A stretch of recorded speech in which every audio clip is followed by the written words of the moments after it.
Good evening, ladies and gentlemen. Thank you for coming. Welcome to our committee work session. Calling everybody to order.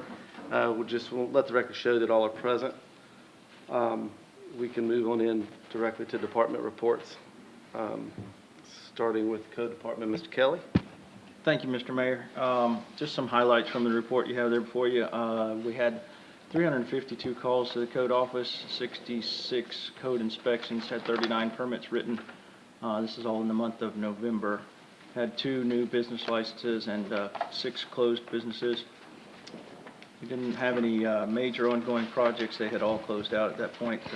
Nothing new to report on that front at this time.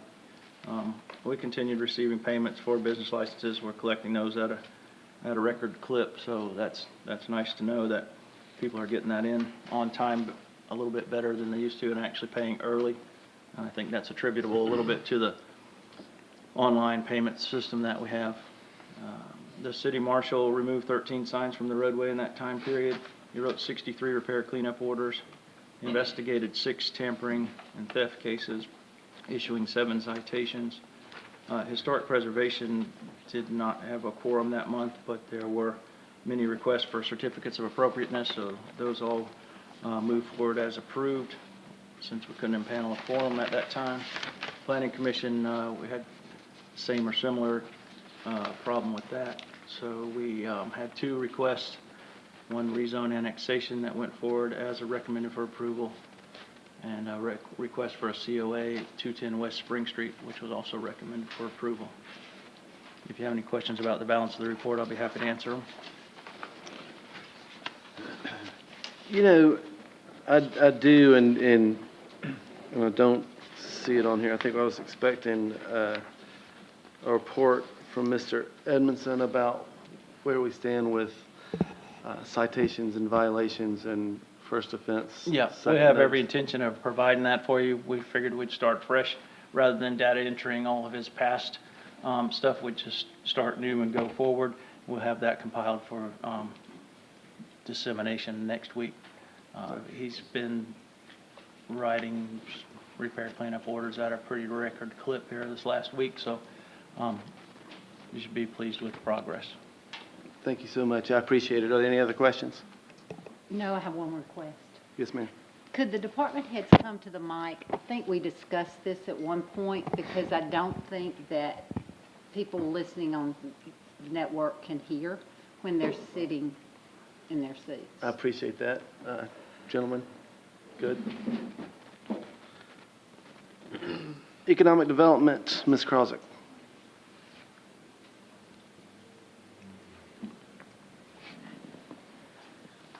You'll have on the report that you see that we had a great holiday season as far as retail and visitors to Monroe. So we're really pleased with that. The Christmas parade was very successful. We had over 81 entries, a very large crowd as usual, and the event was very smooth. No lost children, no wrecks, no injuries, and all of that is really because of our police department, our volunteers, and the streets and transportation department. Everybody, y'all did an amazing job. Thank you so much. That's a huge event and that we are able to pull off each year, and it probably was the smoothest that we've had so far. So we're really proud of that. We have been doing some wayfinding activities and just trying to get more things for visitors to do downtown. You'll see those up, and you can read some of the other things on there. The main thing I want to point out is that we have developed our annual event card for 2018. There's an image of it there below. We make these into postcards. They'll go out for direct mail locally and in neighboring cities, and just kind of a regional push to draw people to our events. We've done this since 2013. It's been very successful.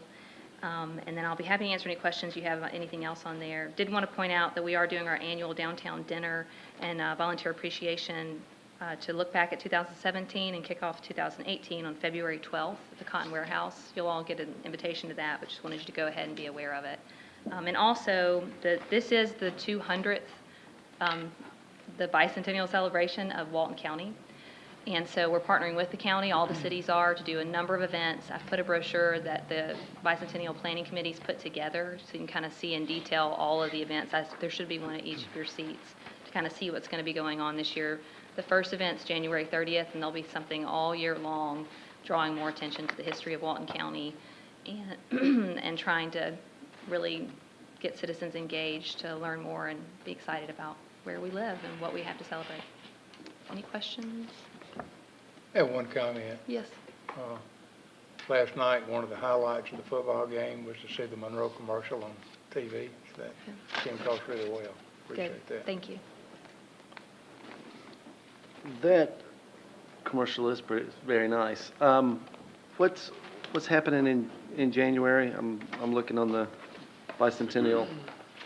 January 30th, it may not be on there. They're creating a new county logo and flag, and they're going to, I think, start it at the state, at the Capitol, Right. and bring it to Walton County, and it'll travel to every city in Walton County.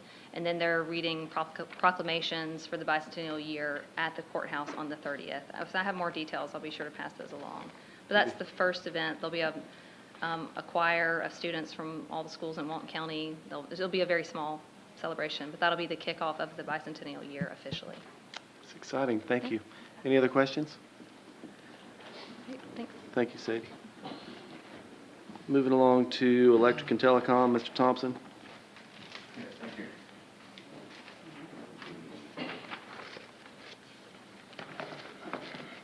The metrics for the month are falling in well within the parameters of the budget. Do have some items of interest, though. Cold weather over the past couple of weeks put a strain on the electric plant.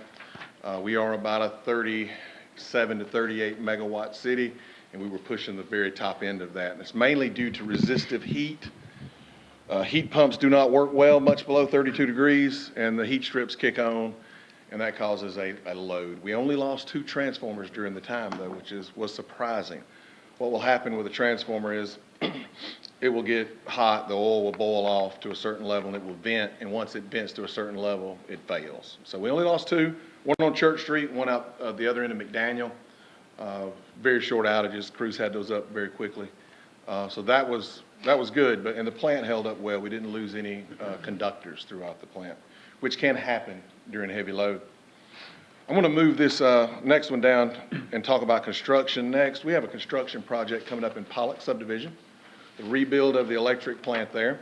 That is Woodland, Clearfield, all those little interconnected streets. We have sent a pre-construction letter to all residents last week. Met with the contractor end of last week, and they will be starting on the 16th. So they'll be starting the 1st of next week. To remind you, that is a project to change all the conductors from copper to aluminum for better, not only redundancy, but resiliency of the plant. Then holiday internet traffic topped out a little over 4.25 gig for the whole system. And that's a new record. I expected it. Kids get, and families get a lot of new electronics during the holiday period.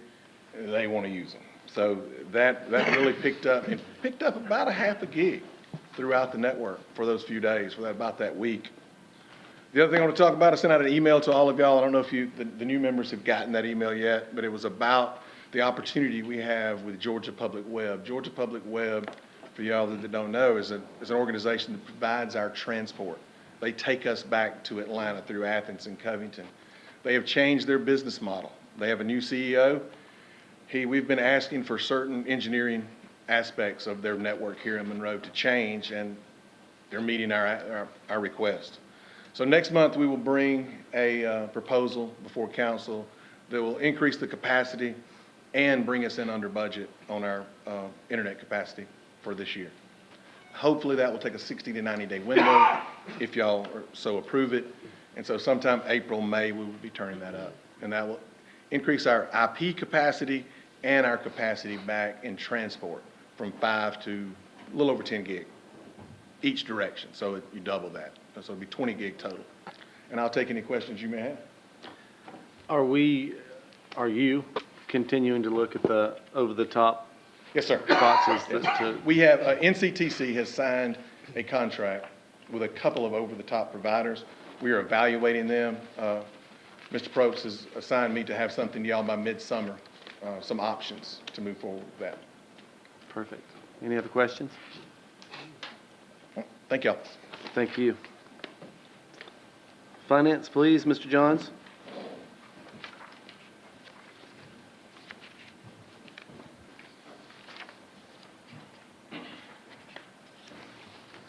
Thank you, Mayor. The performance indicators are all within normal ranges. I'll point out that the local option sales tax was down for November at $143,000. We haven't received December's yet, so I can't give you that information. Moving on to the financial status report. We finally are getting a little bit more property tax at the end of November, so the general fund cash balance is starting to come back up. The stabilization fund will be, we have that back to its appropriate funding at the end of December, so we're good there. All of the cash balances are in good shape. The expenditures for general fund, utilities, and solid waste are all below the 91% year-to-date threshold.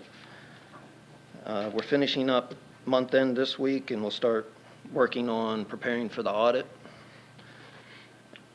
which they come in February.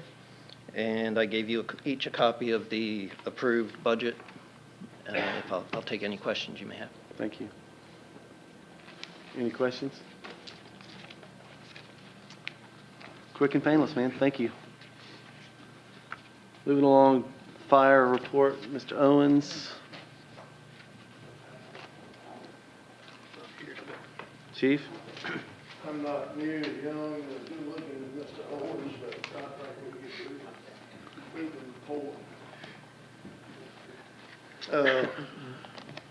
report. Bill and Lieutenant Davis are over at the courthouse today. We're starting a Explore program with fire and police for public safety, so that's kind of getting kicked off tonight. Had about 10 kids over there. We hope that'll grow.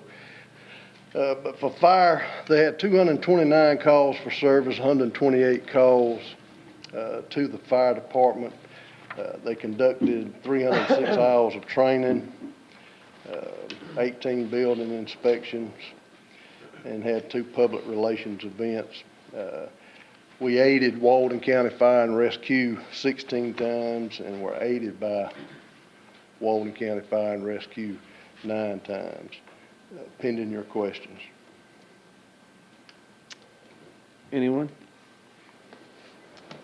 If you don't mind, moving on to the police report. Okay, thank you. Police Department handled 2,971 calls for service.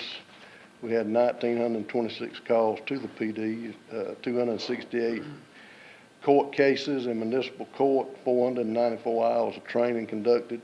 We had 71 Part 1 crimes, 41 Part 2 crimes, arrested 64 adults, 7 juveniles. Of course, y'all are familiar with the fatality incident we had Christmas with GSP working that. Had a lot of support. Their skirt team come up and handle reconstruction. Our CID guys worked with just a horrible tragedy, and it made for a tough Christmas for a lot of folks. While I'm doing the police, I want to thank Patrick. We had an incident a few days ago that most of y'all talked with you about on a text message with a child that had a seizure and fell in a tub. We had some issues about the home. Code come out. We also had the fire marshal go out, and we're going to work on some issues down in that whole area with code. So I just wanted to tell him I appreciate him. Right now we have 2 newly hired police cadets that are attending the police academy over in Athens. Jump back to fire just a little bit. Monday, our 6 SAFER grant firefighters are at Gypstick and Forsyth going through the Georgia Fire Academy. One other caveat on police department, Lieutenant Matt McClung was recognized by the Athens Gypstick, or Georgia Public Safety Training Center, as the instructor of the year. And pending your questions. Any questions? Don't go too far. We're going to need you in a few minutes. Okay. Mr. Kelly, thank you for your help. Moving along to Mr. Smith, solid waste, please.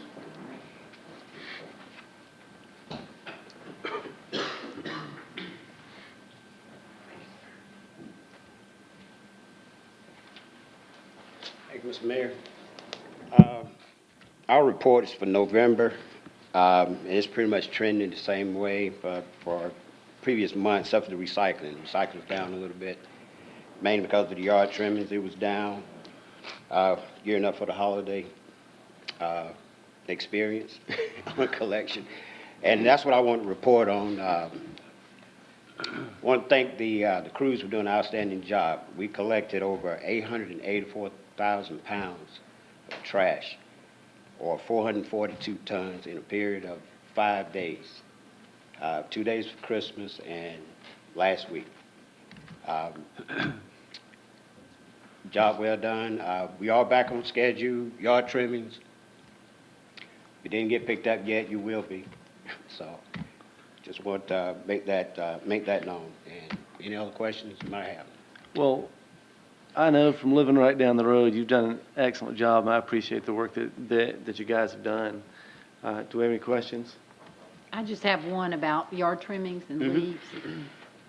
We have one, is it one truck? Yes, ma'am.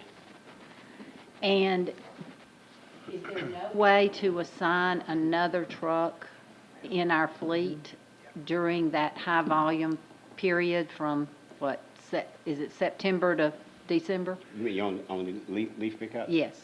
Mr. Steele probably can answer that better than I can. Okay. But Okay. Thank you. How often do we run our street sweeper? Is it an all day, every day, all over the place?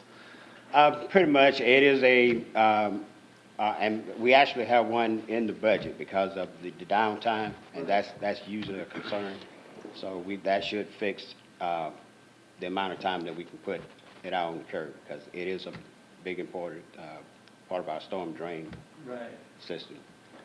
I'm probably But just usually noticing it. because of the age of the equipment, it's really what's the biggest issue. I know as we have more construction going on, especially our infill lots, Oh, absolutely. there'll be more attention. Has that been ordered, that truck? I mean, the street sweeper? It's budgeted for this year. Right. And we'll we'll put it on. Okay. Yes. Thank you. Are there any other questions? I appreciate it. Thank you. Yes, sir. Mr. Still, Streets and Transportation, please.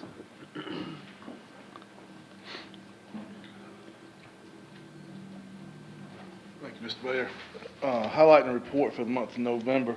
On our admin side, we rented out the community building 10 times, fleet maintenance division, through either preventive or corrective maintenance, performed 69 units of work. Our street division picked up just under a ton and a half of litter, as well as they are the ones that run the leaf truck, Ms. Malcolm. There is only one truck in the fleet that provides that service. It is a very specialized truck with a vacuum system on it and hose. There is no other option in our fleet at this time for another alternative or another option in addition to what we are running. That truck runs at a minimum of 40 hours, a maximum of 60 hours a week. It's a 3-man operation, and those guys, it takes, right now we're at about 3.5 to 4 weeks making a cycle through the entire city, where they run the same route as our residential trash service does, but those guys are flipping the can at one unit and they're gone in 2 seconds, where it could take 30 minutes to make half a block with that leaf truck. So it is very time consuming, but it's not, the delay is because of the volume, and it's not for a lack of effort. Those guys, Oh, I know that. they kill themselves while they're out there doing this. It's a very labor intensive process getting that up. But as far as something else being in the fleet as an alternative, there's not, because it is a specialized unit. It's a very expensive specialized unit. Going on through the report, highlighting some areas that our street division is doing right now. We're doing a lot of winter maintenance to our right-of-way, some trimming back of some limbs, taking care of some edge ruts, taking care of some high places on our right-of-way that's going to prevent some freezing in some of those areas, the runoff, to try to get that stuff on off the road. Moving in our sign and markings division, we've completed 81 units of work there in November and 69 in our building maintenance division. I'll be glad to take any questions regarding the report or anything else. Any questions? Quick and painless. Thank you. Water, sewer, gas, and stormwater. Mr. Middlebrooks. Thank you, Mayor and Council. Attached is the November reports for water, sewer, gas, stormwater. Everything's trending along with previous months and as well as November of 15 and 16.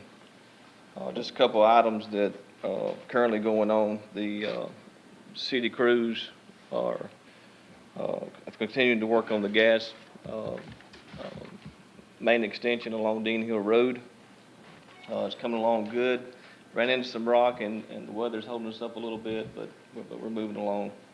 The contractor on the Roosevelt Street area, the gas main replacement, all the mains in, they're getting close to tying all the new services over, so we should be completing that one between now and next month's meeting.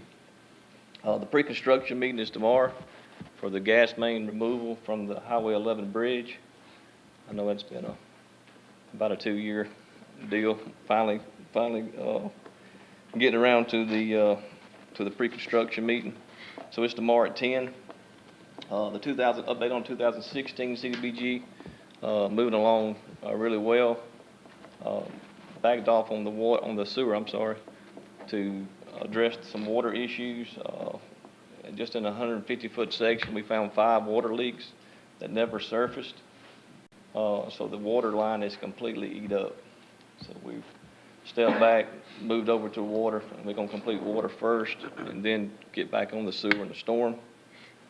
We've also started the prep work or the legwork for the 2018 CDBG. We've determined the South Madison Avenue, Pine Park, Stokes, Knight Street, Lawrence Street, and Mill Street will be our target area. It's going to be a sewer, possibly some drainage. Something me and Mr. Carl here will determine later. And also the contractors are moving along on the roof replacement on the old water plant. They've had the same issue, weather slowed them up. But once that's complete, we'll be ready to get started on our remodel. Any questions? I'd be happy to answer those. I appreciate the work y'all done, and especially the last couple of weeks of this cold snap. I know it's tough working out there. Yeah, the water leaks are up. I was expected. I was in Athens last night, and there were some pipes that were burst in the parking deck. It was a nightmare. I appreciate the work that y'all do. Thank you. Moving along to committee information, Mr. Bradley, Finance Chair. Mr. Mayor, Yes, Finance Committee does not have any agenda items.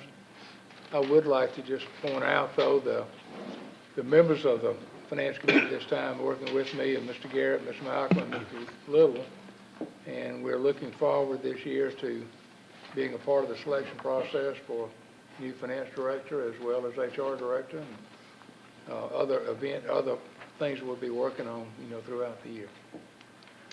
thank you. I appreciate it.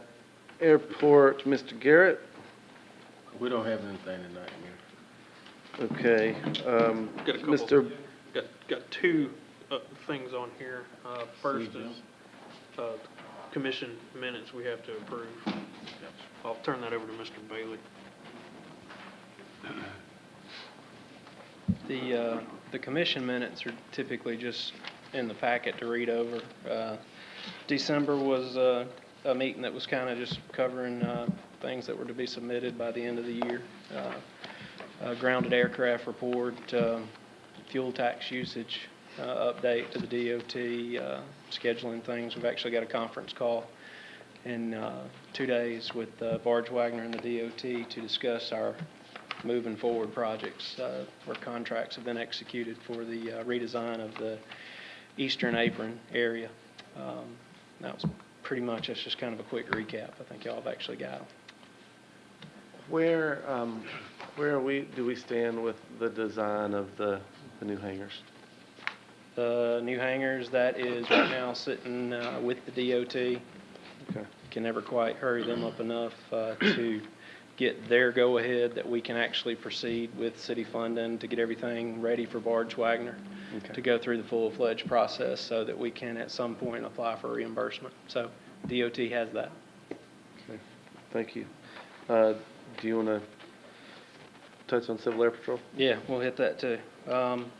It is basically, we started in 2016, request by the Civil Air Patrol that moved from Loganville to Monroe, requesting space to hold their classes. It's essentially cadet training. They take juniors, seniors, sometimes sophomores out of local high schools and actually put them through aviation courses, training. I've been to 2 of them. They're usually like the 3rd Tuesday of each month. And we have given them a room and requesting to do that again for 2018. Gives them space as they're nonprofit, and they're also helping our local high schools by getting people encouraged into the aviation industry. So asking for approval for that once again this year for the use of the community building. 3rd Tuesday of each month? Roughly, sometimes they shift it around, but it's always when we don't have a paying customer, I would call it. Okay. Reserving. Okay. Any questions? I think we're good. Thank you. Public Works, Mr. Dickinson. Mr. Mayor, it appears we Does have the no- committee need to approve the airport? Do we need to approve that? I'll make a motion that we approve the Civil Air Patrol lease agreement for 2018. Second. I have a motion by Mr. Little and a second by Mr. Ross Bradley. Any discussion? From the committee, we vote on it from the committee. From the committee. Yes, sir. Would you like to proceed? All in favor? Aye. Motion carries. Thank you, Mr. Little. Now, may we move on? Public It Works, appears please. we have no items for discussion. Thank you. And I know we'll go over in just a few minutes, the new committee appointments.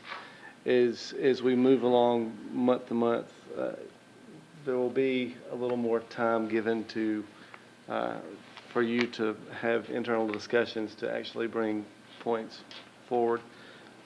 So, surprise, these are your committee assignments, and I appreciate your coming tonight. Utilities, Mr. Little. Thank you, Mayor. The first item is this discussion of the Alcova River Highway 138 Sewer Extension Project. Is Mr. Hofstadler going to tell us about that? Thank you, Nathan. John, Ross, David, I'd like to congratulate y'all being elected. Thank you.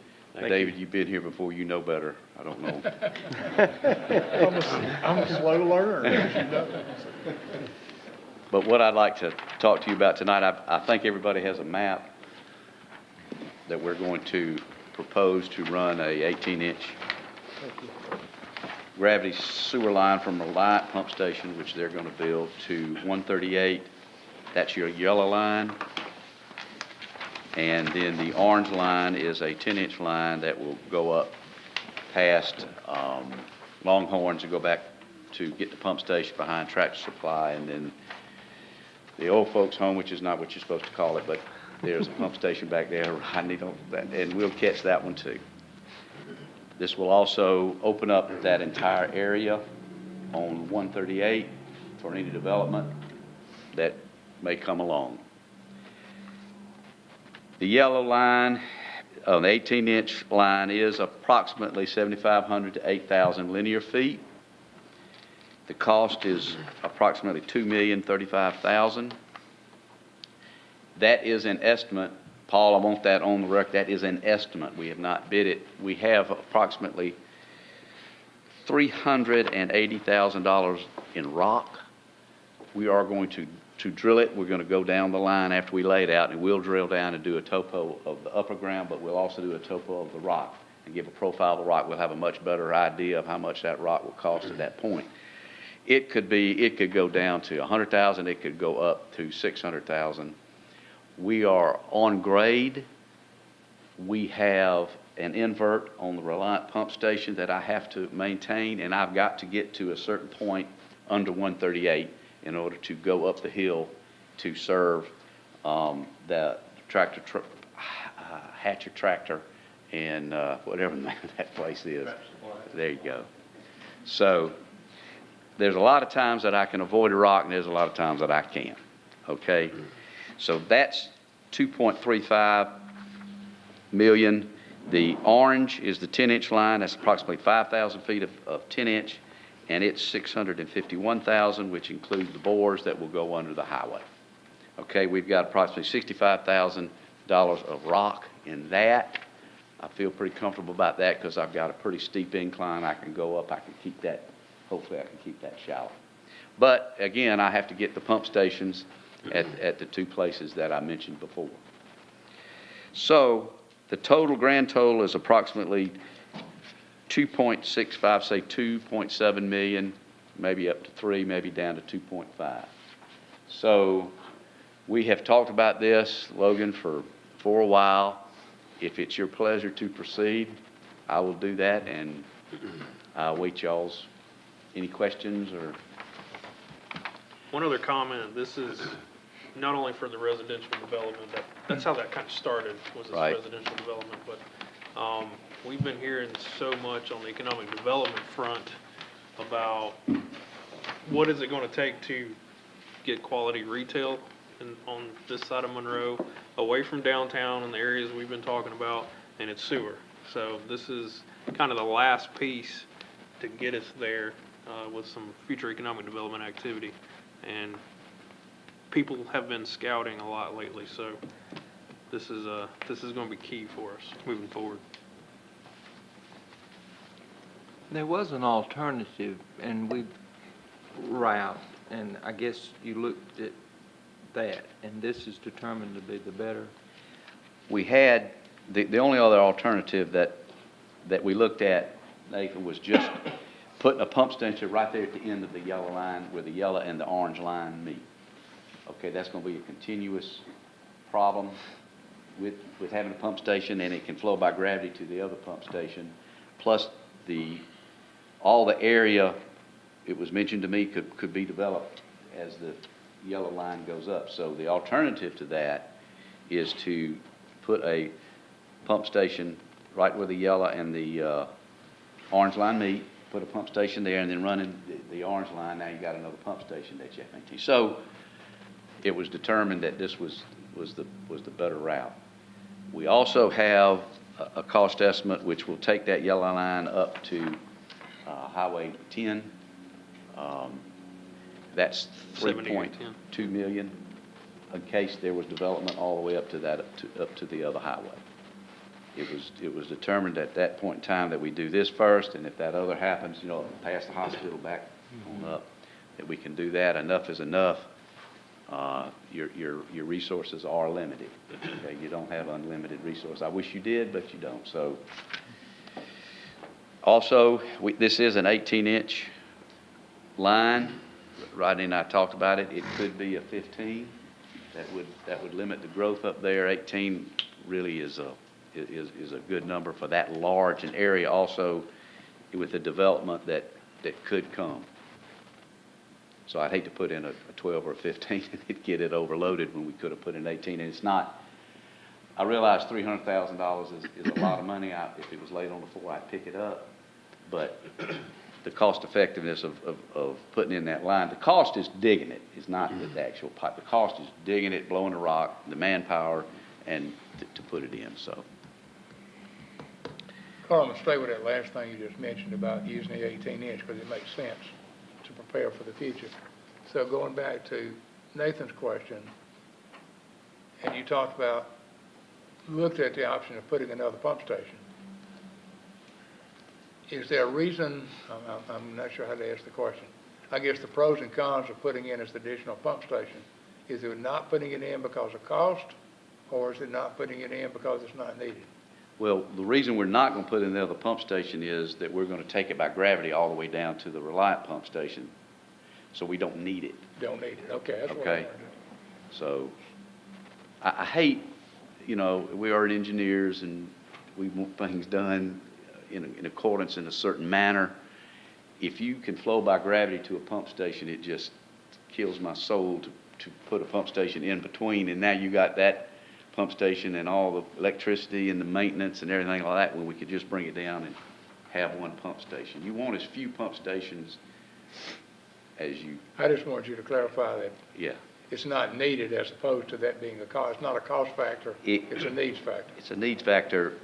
It's just if you didn't want to spend the $2 million to put in that yellow line, you would just stop. You would not spend the $2 million, then you would spend approximately $1 million. I can't remember that number, I'm sorry, to put in a pump station and a force main, because it'd have to be a mamma jamma. I mean, it'd have to be a big pump station. And that's an engineering term, mamma jamma, by the way. It's not whiz bang, it's just mamma jamma, so. And I want everybody to know I'm wearing my Georgia Bulldog red tie And we appreciate it. tonight, okay? We appreciate it. All right. But that pump station would have been necessary with an alternate route and not doing Yes. all the way, yeah, Okay, okay. so that would, you know, if you're doing the yellow, then definitely you don't want to do the pump station. Now, the reason for the yellow is not to have the pump station. If I didn't make that clear, it is. Now, one other thing, and Paul, this is you, but we're gonna need easements. When I lay it out, I'm going to lay it, I don't know the first person on this, I do not know the first person who owns any land in there. I'm gonna lay it out the most cost-effective way that we can lay it out with the least amount of rock. Okay? And then we're gonna draw up the easements, and whoever owns the land between the Reliant pump station and at the bottom of the page, all the way up to the yellow, all the way up to the orange line, we're gonna need easements from them. I can't imagine them not wanting to give the easement to open up their whole, you know, their land, and I don't know if they're gonna participate. I don't know how a lot of cities do that. You know, if we're gonna run sewer, we participate. It's not my call. I believe there's only two landowners, one being Rialto, and then, I can't think of the doctor's name that lives at, I think it's the doctor, lives at the end of, Rowell Drive. Can't remember. I think it's the doctor. Dr. Howe? Yes, yes. It'll go through his property. But there are So other it'll be- landowners going up 138. Or we're not gonna be On the right away going up 138, are we? Yeah, we'll be on the right of way on 138. Okay, yeah, then there's So- only two, maybe three. Right. And we'll get the permits from DOT, you know, to run up 138. And for the bores and all that. I know it's a big chunk of money out of the utility capital funds, but, I mean, there's major return on investment with this project. The potential's there, out there on the 138 corridor.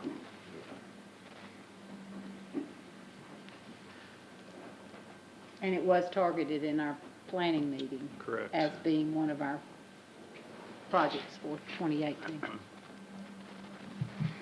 Mr. Chair, I believe it's a very positive move for the city, so I would make a motion that this committee recommends to the full council approval of Hofstadter and Associates issuing the bidding, you know, for this project. Motion by Mr. Bradley, is there a second? Second. Motion and second, all those in favor say aye. Aye. Aye. We recommend that We'll get to full work. council. Thank you. Thank you so much. Thank you, Carl. And it's all the same to you, my partner and I, we are going to leave now, unless there's any other questions on any other items.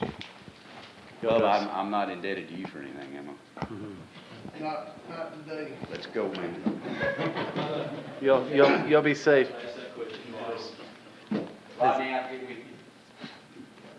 There's an out-of-state travel request from utilities, Mr. Thompson. Thank you, Mr. Lowell. I probably won't be near as comical or as entertaining as Mr. Hofstadter. We've got the opportunity to send our 2 meter specialists Excuse me one second. over to. Excuse me one second, Mr. Thompson, if you don't mind. Okay, I will.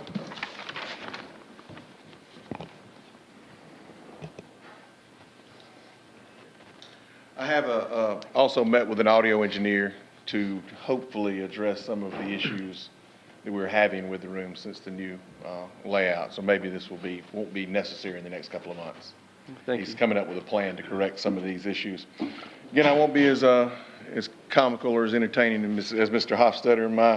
My little project is not near as exciting. I need to send 2 of our 2 meter specialists to Auburn, Alabama, not Tuscaloosa, Alabama, to get some training for meter testing, AMI, which is automated meter interaction, smart grid, meter programming, and a safety refresher. We have 2 meter specialists that have overlapping jobs.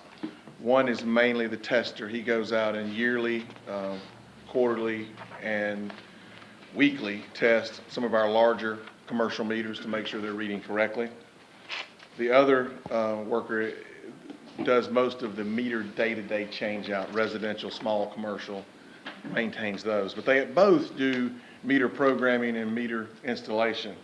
So on March 19th through 22nd at Auburn, Southeastern Meter School will hold their classes, and I'm requesting these 2 fellows be allowed to go. Total cost is, I believe, $2,410. That's the one thing I didn't write down on this piece of paper. And I'll have it answer any questions you may have. Any questions for Mr. Thompson? Is there a motion to approve or disapprove the training?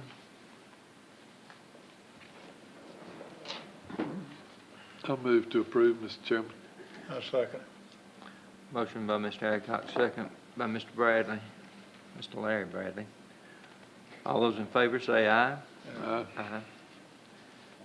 The motion's approved, and we will recommend it to council. Thank you. That's all we have, Mayor. Thank you, Mr. Little. Thank you, Mr. Thompson. Public Safety, Chairman Wayne Adcock. Thank you, Mayor. We have one item on the agenda this evening, and it's approval of police vehicles lease purchase. Chief Glass, or Logan, you go. All right. Thank you, Mr. Adcock. About probably 9 or 10 months ago, I started talking with a gentleman that represents Enterprise rental, leasing. They had a program, and it sparked my interest, and I know currently Gilmer County is using it at their SO.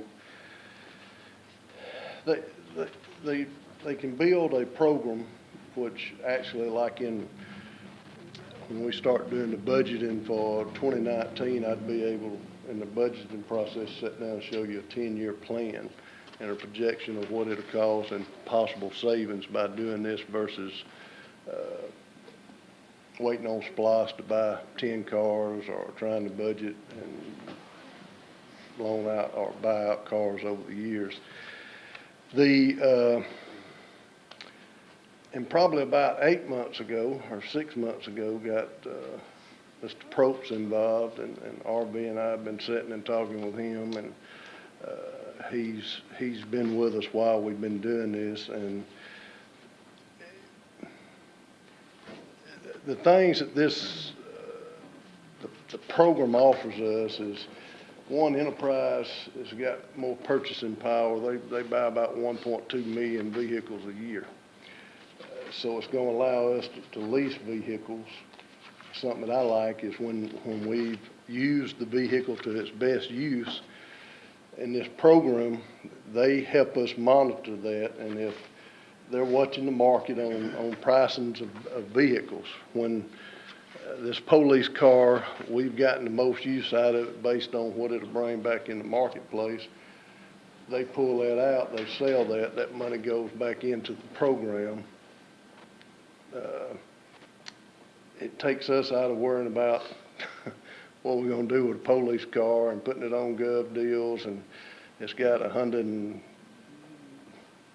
10,000 city police miles, which are probably tougher than city taxi cab miles. That's a highlight that I like. It also, when they bring the vehicle to us, it's fully equipped. It has all the emergency equipment on it. It's ready to go into patrol. We don't have to take delivery of the vehicle and then take it to another person and have it outfitted and bringing it in.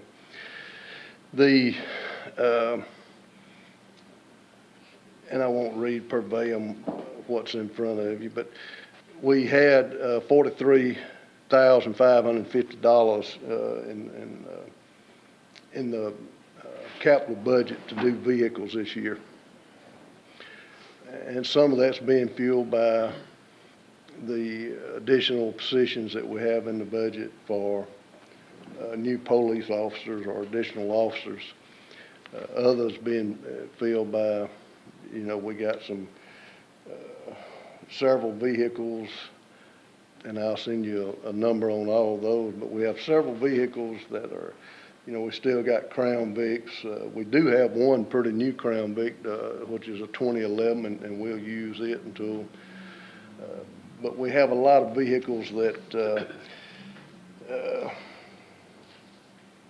08s, that's a decade-old police car, 09 Chargers, 09, 2010. So our fleet, 2008, 2006, 2007, and I'll send y'all, any of those numbers that you want to look at or any of those vehicles that you want to look at. But this is the first time, and while I was the president of the Chiefs Association, one of the biggest things was always trying to manage budgets for vehicles. It didn't matter.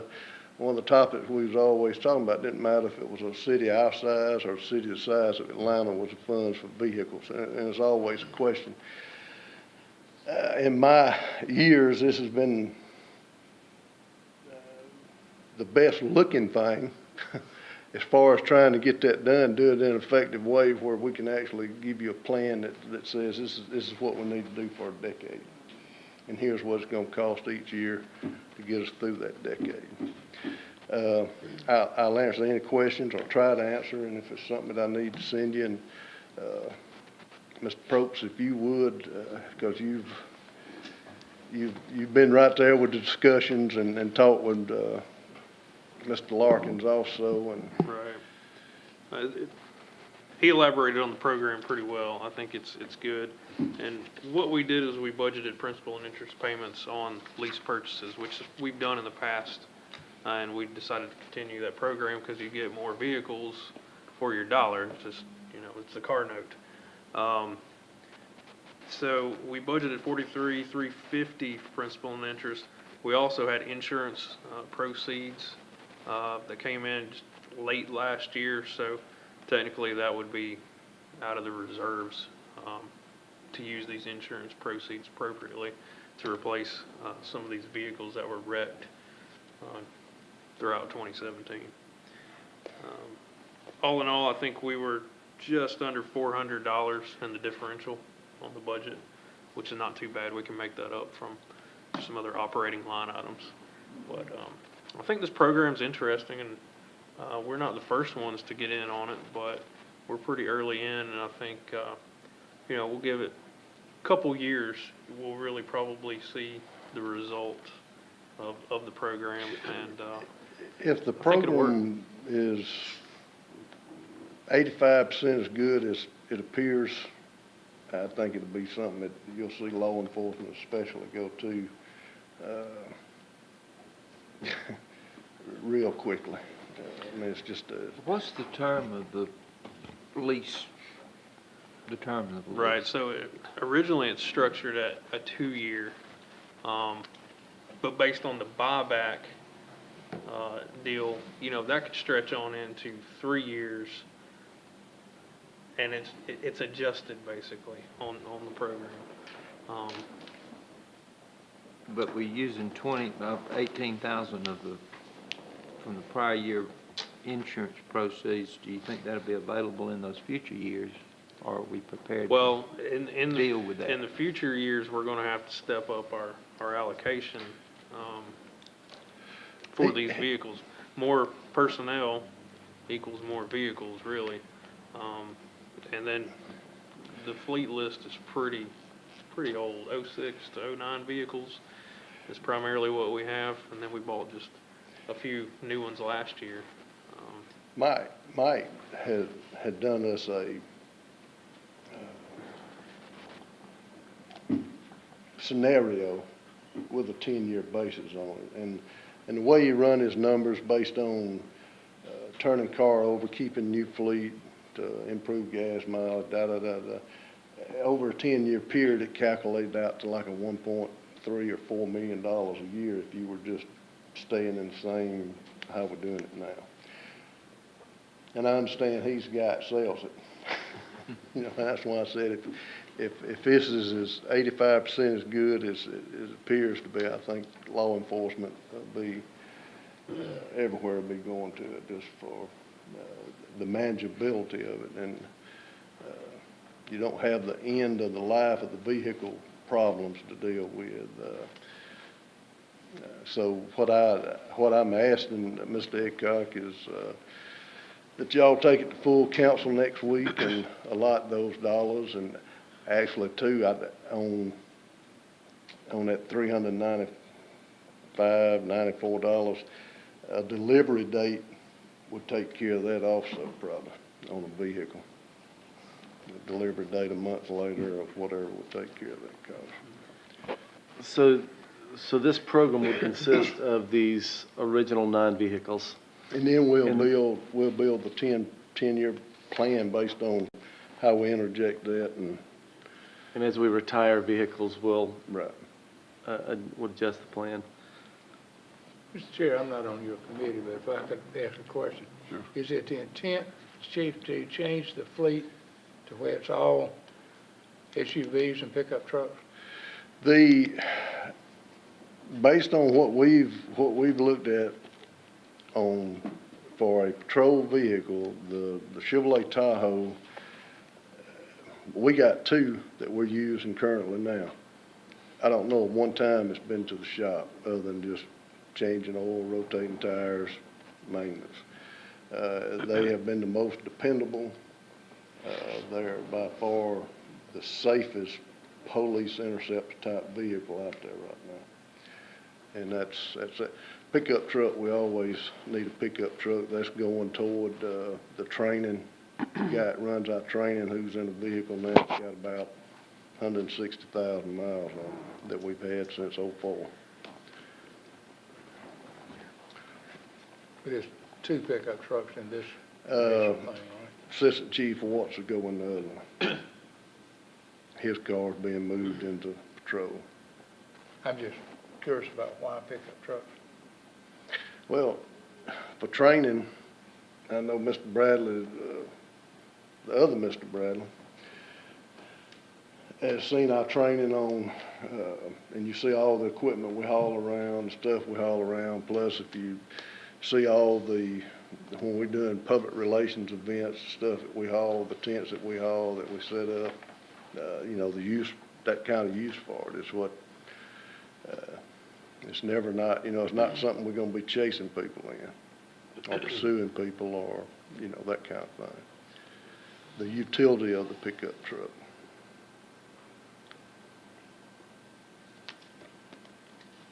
Mr. Little, I misspoke a moment ago. It's a 4-year initial term for the lease purchase.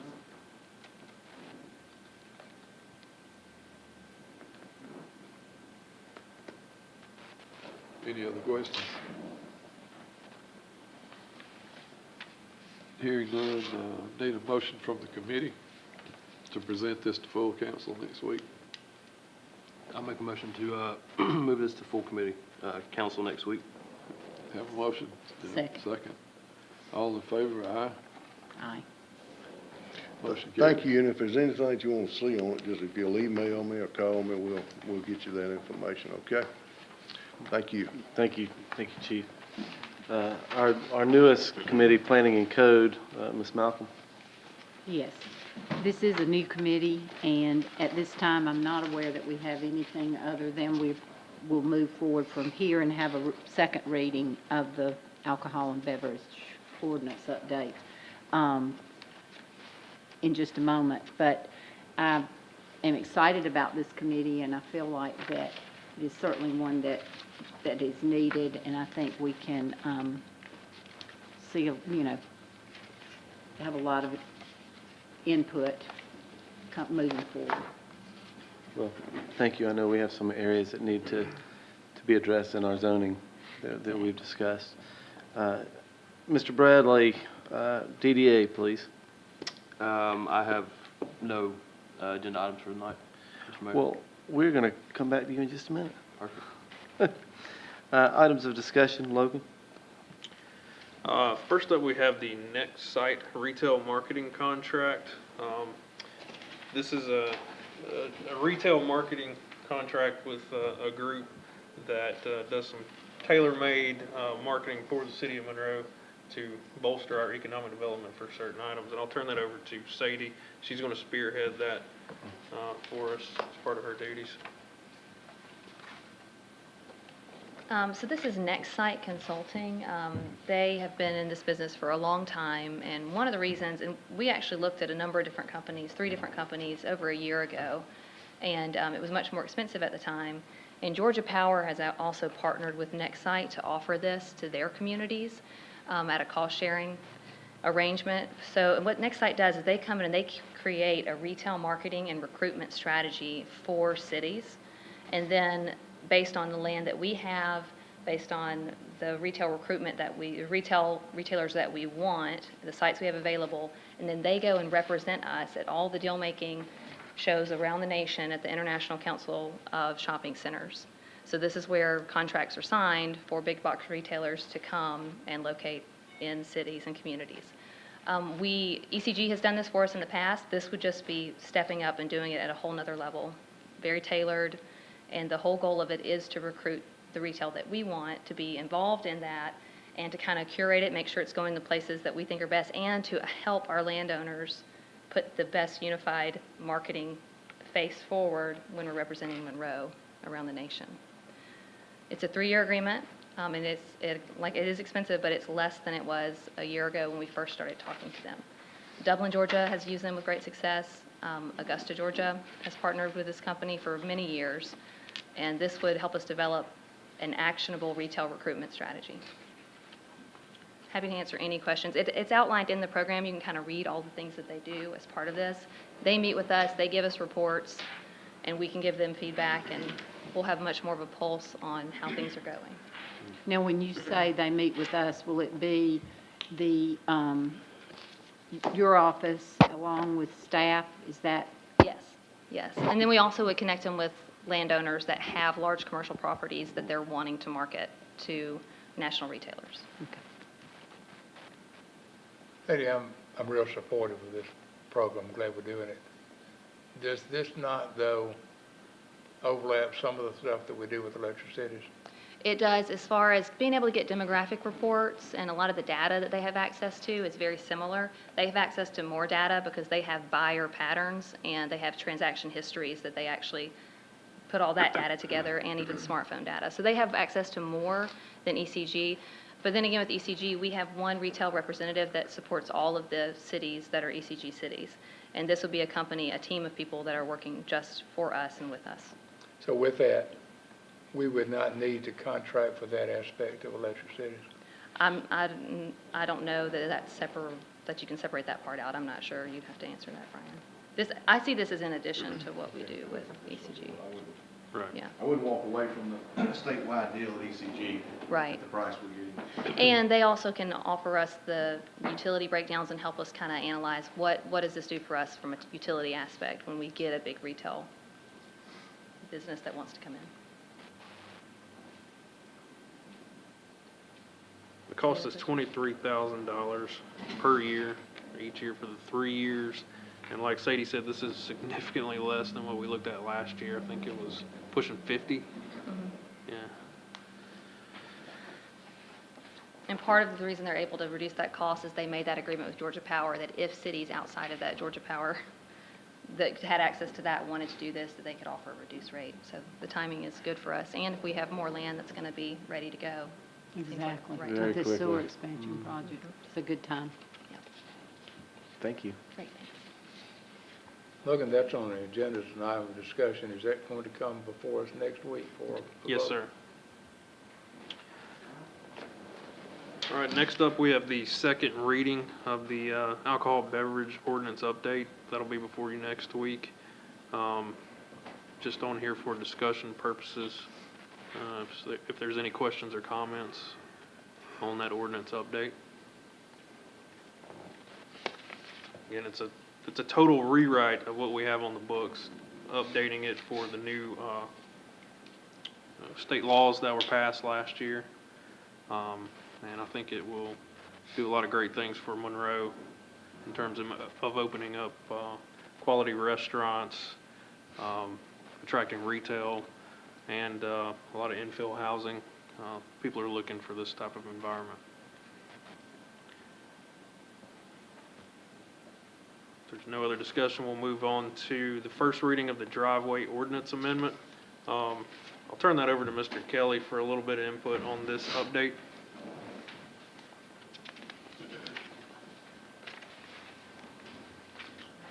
All right, this driveway ordinance is basically going to be the first update of our development regulations, I think, since about 1999. And what the aim of it is to align our strategy with access management with the same or similar aspects that the county has. So we've kind of adopted their driveway requirements with the residential parts. And then also with all the retail recruitment and the development that we have coming our way, we thought it'd be best to require developers to provide interparcel access from one parcel to the next rather than constantly having street cuts and driveways everywhere along the roadway. We'll limit those to one every 1,000 feet, I believe is how it reads. And then we'll have internal circulation roads or parking lots that communicate from one property to the other. Each property owner be required to stub out to the edge of their property so that adjacent properties can tie in immediately.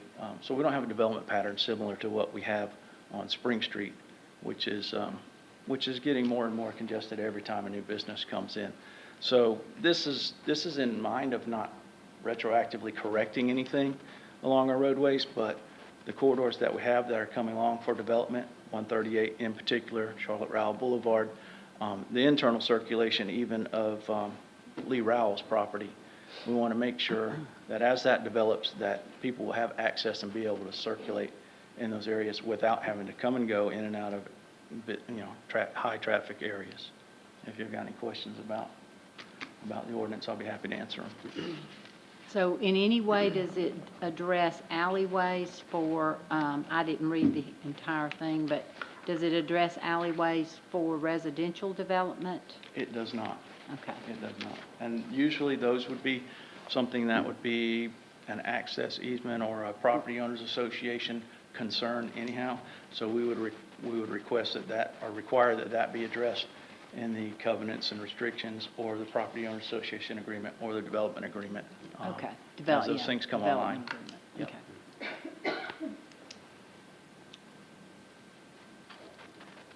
Anything else? Thank you, Patrick. And then lastly, we have a resolution, which we do annually for the Open Records Officer. That is to appoint me, the city administrator, and in my stead, the city clerk, Ms. Debbie Kirk. If there's any questions on that, we'll be happy to take them.